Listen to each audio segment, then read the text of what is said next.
Bom dia, boa tarde, boa noite, sejam muito bem-vindos ao meu canal Física em Minutos. Eu sou o professor Alex Nelson e hoje vamos falar um pouquinho sobre Galileu Galilei e sua contribuição significativa para a compreensão do movimento dos corpos, incluindo seus experimentos com plano inclinado e suas conclusões sobre os movimentos uniformes acelerados, que desempenharam um papel crucial na formulação das leis do movimento de Newton, conseguinte, na compreensão da inércia. Suas contribuições foram fundamentais para o avanço da física e para o método científico. Tá curioso? Fica comigo. Depois da vinheta, tem mais!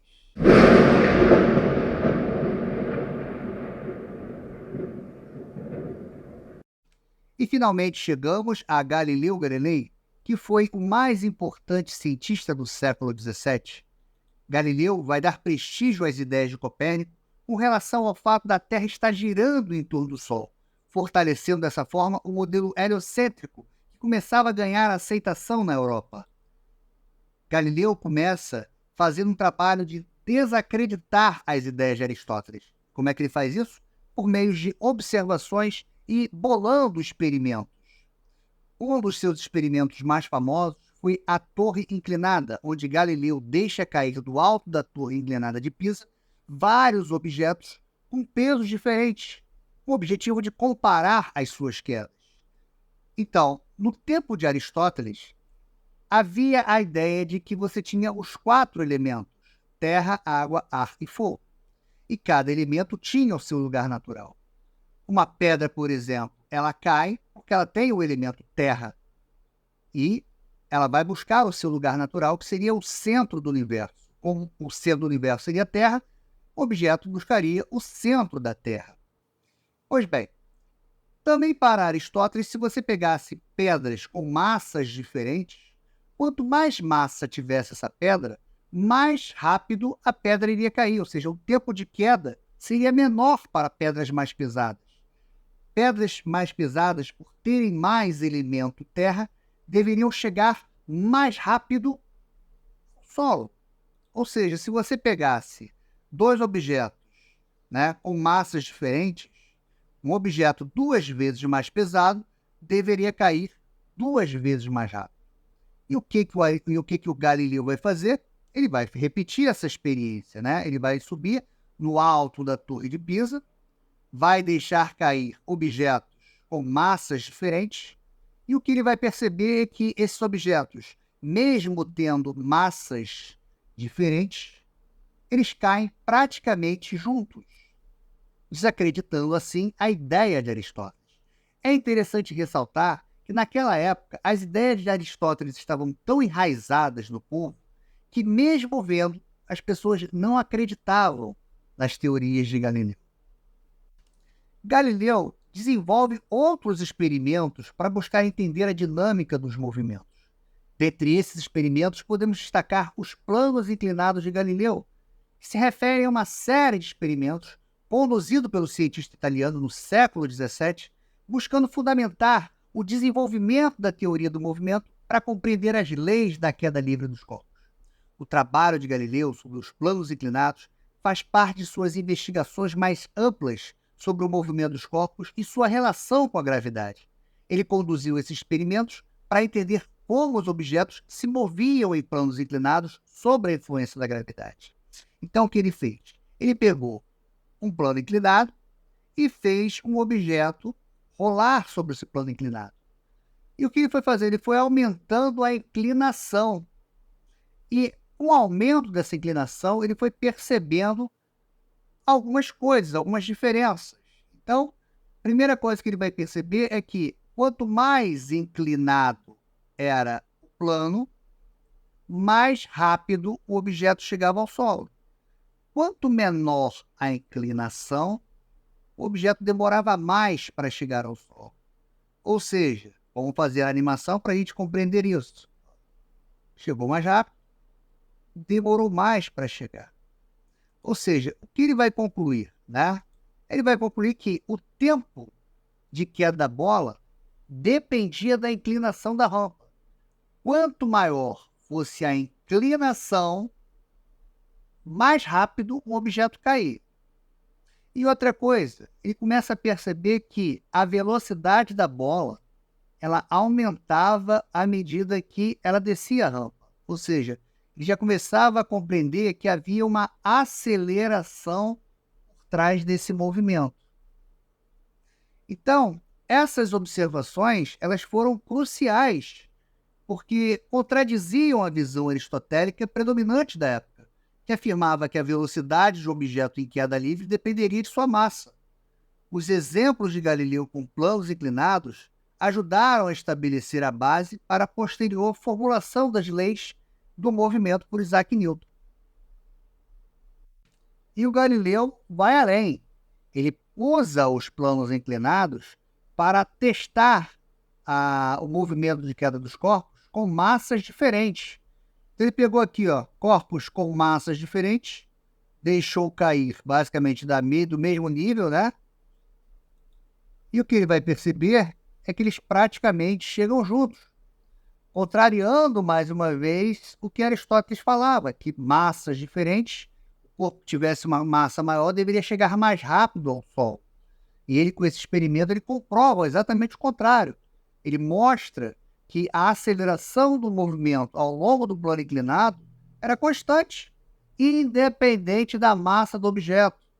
Ou seja, uma massa grande ou uma massa pequena, a aceleração de queda era a mesma.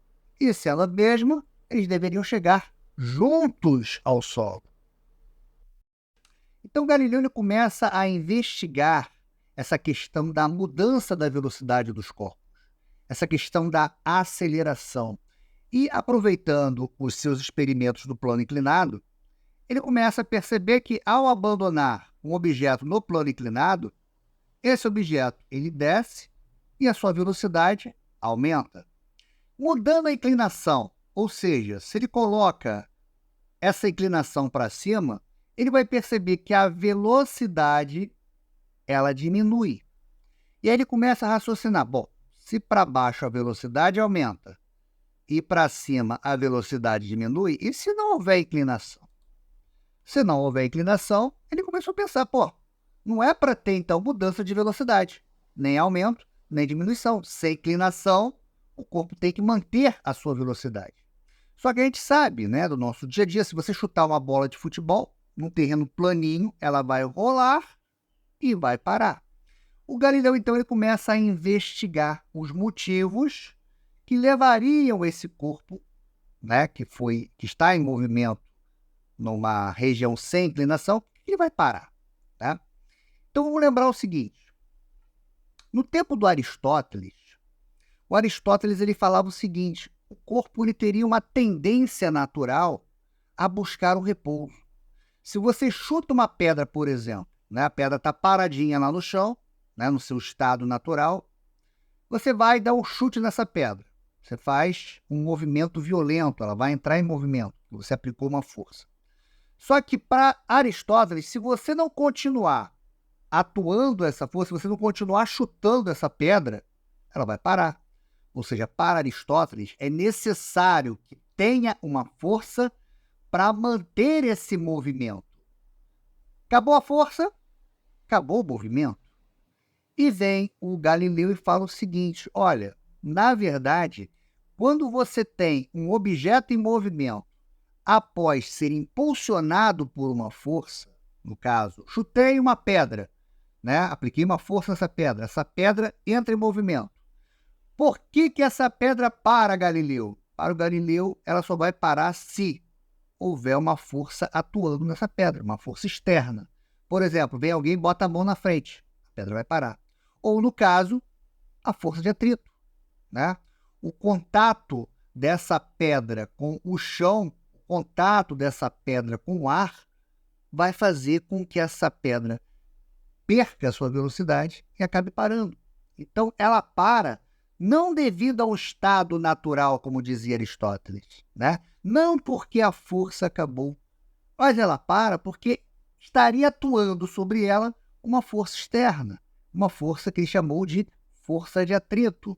Então, a diferença básica entre o Aristóteles e o Galileu é que, para o Aristóteles, a força era necessária para você manter o movimento.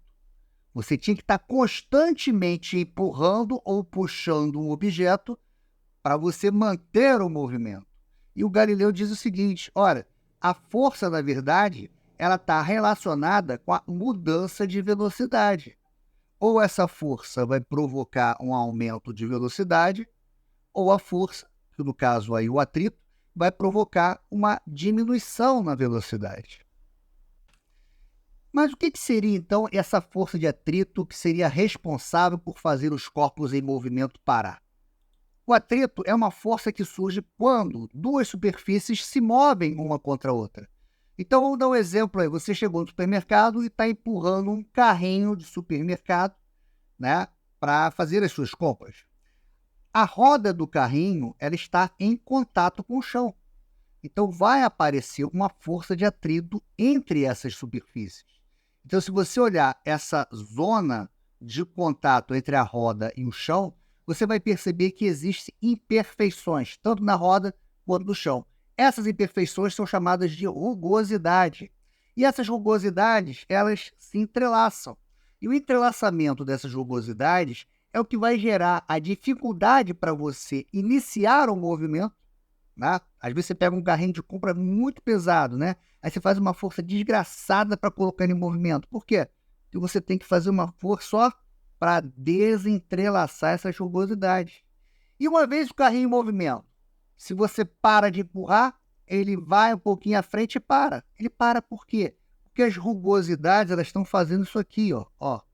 Cada vez que a rugosidade da roda ela se entrelaça com a rugosidade do chão, aparece uma força no sentido contrário que vai fazer a velocidade desse carrinho ir diminuindo até que ele atinja o seu estado de repouso. Então, o que faz o carrinho parar é justamente o atrito. É essa força que atua num sentido contrário ao movimento dos corpos. Tá? Cuidado! Nem todo atrito é contrário ao movimento, tá? Neste caso específico, a força de atrito ela é contrária ao movimento. Mas o que seria, então, os fatores que vão influenciar o atrito? Duas coisas. A primeira, a rugosidade. Quanto maior a rugosidade, né, quanto mais áspera for uma superfície, mais difícil vai ser o movimento, né? Você tentar rolar um objeto em cima de uma superfície muito rugosa, você vai ver que é difícil.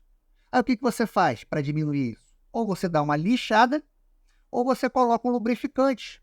E o que acontece quando você lixa ou quando você lubrifica? Se você lixar ou se você lubrificar, você vai tampar essas rugosidades em azul aqui, ó, que era assim, vai ficar assim. Então, ó, perceba que é muito mais fácil você ter um movimento agora. Aquela força no sentido contrário agora vai ser cada vez menor. Quanto mais lisinho você tiver a superfície, menos atrito você vai ter. E o que você vai perceber é que o objeto ele vai percorrer uma distância cada vez maior. Então, e se não houver o atrito? E se não houver essa força contrária ao movimento? Ele não vai parar. Tá? Outra coisa que vai influenciar no atrito é a compressão entre os corpos. Quanto mais pesado, quanto mais comprimido estiver essas duas superfícies, maior vai ser o atrito. Maior vai ser a dificuldade para você colocar em movimento e também para você manter esse movimento, né? O objeto ele vai rolar e você vai perceber que ele vai parar mais rapidamente devido ao atrito. Então Galileu ele começa a perceber que o atrito ele tinha essa capacidade de reduzir a velocidade do objeto ao longo do plano inclinado, né? Ou seja, isso acontece porque, neste caso, a força de atrito atua em sentido contrário ao do movimento. Então, o que o Galileu fez? Experiência. Né? Tudo para Galileu, ele tinha que fazer um experimento para comprovar a sua teoria. Então, ele procura reduzir o atrito entre a bola e a rampa o máximo possível. Né? E ele fez isso polindo a bola e a rampa. Ou seja, ele lixava, polia, deixava tudo bem polidinho e executava o movimento. E o que ele foi perceber?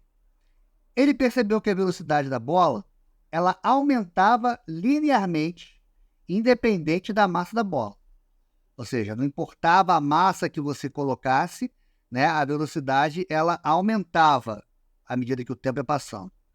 Na superfície áspera, ela demorava um pouquinho mais para cair.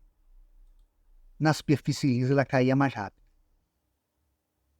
Então ele começou a perceber que, lixando a superfície, ou seja, você minimizando o atrito, você faz com que esse cara prolongue mais o seu movimento, né?